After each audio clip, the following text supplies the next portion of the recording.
চিলমারীতে অবৈধ বালু জব্দ। কুড়িগ্রামের চিলমারী থেকে উপজেলা প্রতিনিধি বদরুদ্দোজা বুলুর পাঠানো প্রতিবেদনে থাকছে বিস্তারিত। কুড়িগ্রামের চিলমারীতে ব্রহ্মপুত্র নদের ভাঙন কবলিত এলাকায় অবৈধ বালু উত্তোলন ও পাচারের বিরুদ্ধে কঠোর অবস্থানে উপজেলা প্রশাসন। মঙ্গলবার ১২ মে রানীগঞ্জ ইউনিয়নের ১১টি পয়েন্টে দিনব্যাপী বিশেষ অভিযান চালান এক্সিকিউটিভ ম্যাজিস্ট্রেট মাহমুদুল হাসান।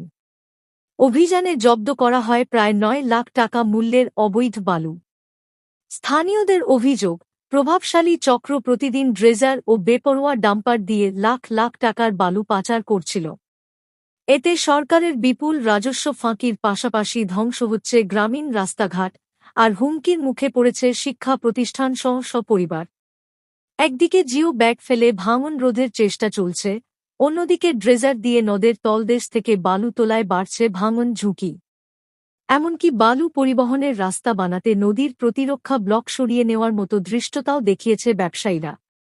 প্রশাসন জানিয়েছে, জব্দকৃত বালু নিলামে বিক্রি বা সরকারি কাজে ব্যবহার করা হবে। এদিকে মূল্যবান এই সম্পদ রক্ষায় স্থায়ী বাঁধ ও বালু উত্তোলনের সঠিক নীতিমালার দাবি জানিয়েছেন ভুক্তভোগী এলাকাবাসী।